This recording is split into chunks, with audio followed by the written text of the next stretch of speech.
Hello. Sorry. I don't know. I'm calling this heavy day. I don't know. I'm kind of debriefing from my day Monday.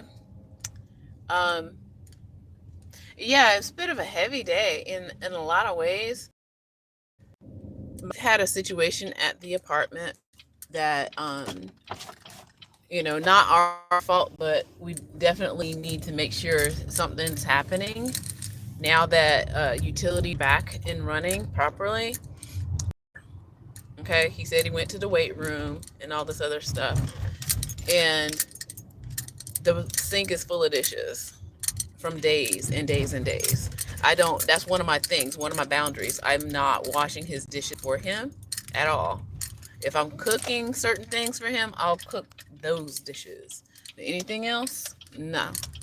So he said, as I'm like dropping off some things, that he's gonna wash the dishes. Then he goes into his room and starts messing around with his laptop. 2 minutes goes by, which I'm like, okay, what are you doing in there? He's like, oh, turning it on. It's like, oh, okay. And then I was about to step out the door, but then I was like, you know what? Because I also noticed he didn't take his medicine this morning. Um, Let me just wait until he's actually starting before I leave. So I wait 3 minutes, 4 minutes, 5 minutes. They say I know it's like 8 minutes now. He's still in there just messing around on his computer. I don't want to be that person, y'all. I am not that person. And I tell him like the importance of keeping a clean apartment because of the bug situation. Sorry, I had to let my windows down. This is like, y'all can't tell me that this is not some wild weather. So right now it is about what, 50 degrees. It's going to go down to the 20s tonight. It's going to drop a full 40 degrees. So that's another reason why I'm just like, let me hurry up and get to my house and figure out some things. I might come back over here just for the sake of it being easier for me to get to work in the morning, but I still live at my house, right? Um,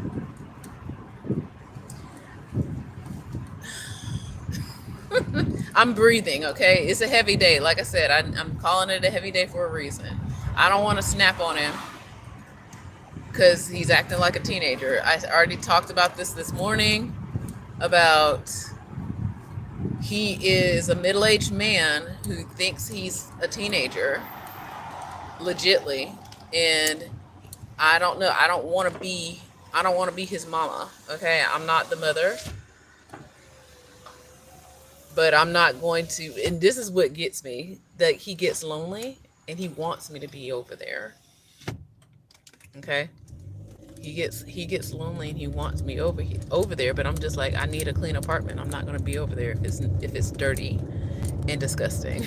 I was like, I should just tell him that. I was like, listen, I'm not going to be there if it's going to be a rat's nest. Okay, it's just not gonna happen, right?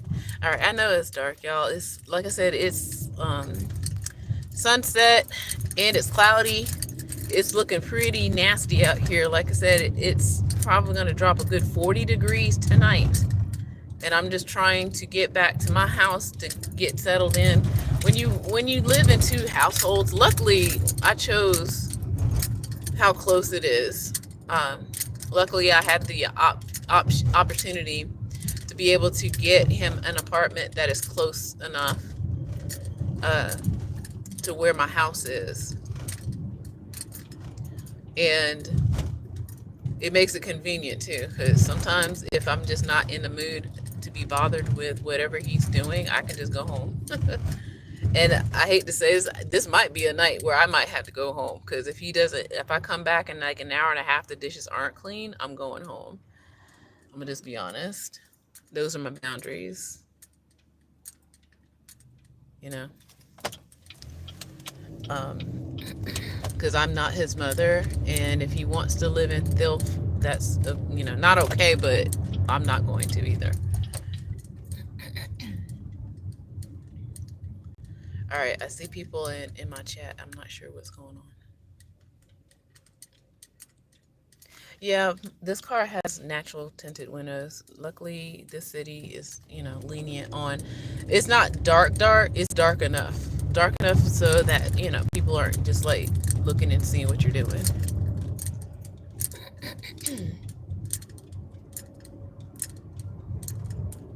But yeah, it's already getting. Oh my gosh, it's getting like spooky, foggy. Yeah, who knows? Maybe I might just go over there and just make sure he takes his medicine. That's another reason why I'm there. Not to tell him to take his medicine, but to make sure he's actually taking his medicine. But unfortunately, he did not this morning, so I have to make sure he takes it tonight. And that's the issue sometimes with mental illness. A lot of people, when they think they're starting to feel better, they stop taking their medicine. And then they just go sink right back down into, issues. And so I'm trying to teach him, like, that's why you have to continue to take your medicine, even when you think you feel good, because the next day, and this is what happened last week too, by the way, last week or the week before, where he just forgot to take it because he was like, oh, I'm feeling so great. I'm feeling great. Feeling awesome. It's like, I don't need medicine. It's like, medicine for what? And then the next 2 days, crash. So I kind of I write it down, not necessarily for his sake, but for the sake of doctors and my own sanity, because I'm showing you this is what's happening when you don't take your medicine. It's not me doing it, it's you. You're not taking your medicine. It takes not even 2 minutes to go over there and get those pills, put them in your mouth, swallow them, drink some water. It's not that hard. So, yeah, I don't know. Maybe I'm just being fussy because, yeah, it's been a heavy day in that a lot of people, kids, not focused.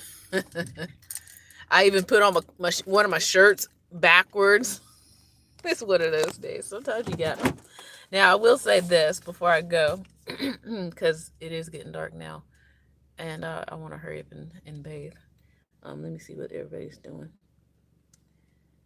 Okay. Oh, hey, David. All right, so I had a meeting, a book club meeting. So we're talking about this the Ta-Nehisi Coates. I forget. I hope that's how I'm pronouncing his name correctly. But we're having a book club talking about this book, The Message. It's deep, y'all. Like, if you know anything about Black Americans, like, we're going through some stuff, y'all. Let me turn this light on. So it's not easy, okay? And he's talking about a lot of this, where identity and who are we supposed to be, and what do we want to be, and what people are trying to make us be, as Black people in the United States. It's interesting. Okay. So yeah, so it's nice to be able to talk to people about, this kind of stuff. And yeah. And it makes me think about how my brother portrays or thinks of himself in America. And I easily can say that I think the racism of North America has damaged a lot of people in a lot of different ways. Okay. And my brother is no exception, because he has this kind of mindset that I can see it. I'm just like, yeah. And I don't know if he'll ever recover from that mindset because of the mental illness. Has him locked in into a certain way of thinking. Okay. Yeah, and there you go. So yeah, so I kind of left the apartment. I was like, you know what? Let me go, because you don't want to clean your dishes and clean your house, and it's starting to stink. I was like, that's why men want wives so bad. It's like, I'm not the housekeeper, honey. I am not. Okay, I'll go over there and, like I said, see if he's going to take this medicine on his own, because I did say this and I say it again. It's like, you have to want help and actually do the work. And it's really, at least the medicine part is not that hard. Just take the pills. Just take them. Okay. Um, oh, thank you. But my nails, it's like, they're like not clean. It's whatever. They're working people's nails. So, and yeah, so it's a long day as a teacher. I actually didn't, I woke up way too early, even for me. So I woke up around 2, and I probably should have went back to sleep because I get up at 4. Um, and that's another reason. Maybe that's why it's a heavy day for me because I'm just like, oh, I'm starting to pitter out. I'm like, oh, I'm tired. Um, and this is just Monday, and I have another meeting tomorrow. I got training and meeting tomorrow. So this is the life of a teacher. A lot of people, yeah, you see on other social medias people complaining or whatever. I want to be there every day. I choose, okay, but I didn't say it was easy. Okay, hi from the Philippines. Hello. All right. Um. Oh, my nails. They're. I mean, actually breaking off. Like they're usually kind of long, but I think because I'm doing a lot of stuff around the house lately, they're just breaking. Now these I do let grow long as a finger picker for guitar, but these I do trim, and they are definitely shorter. Um, but yeah. All right, I'm gonna go because, like I said, it's getting dark out there now, and I need to go ahead and do what I need to do. People like me tend to be like in the bed around 9 o'clock at night, because I get up so early. I got stuff to do, and there's children out there like they don't stop. They don't stop. Okay. With that, I say thank you. Good night. Take care.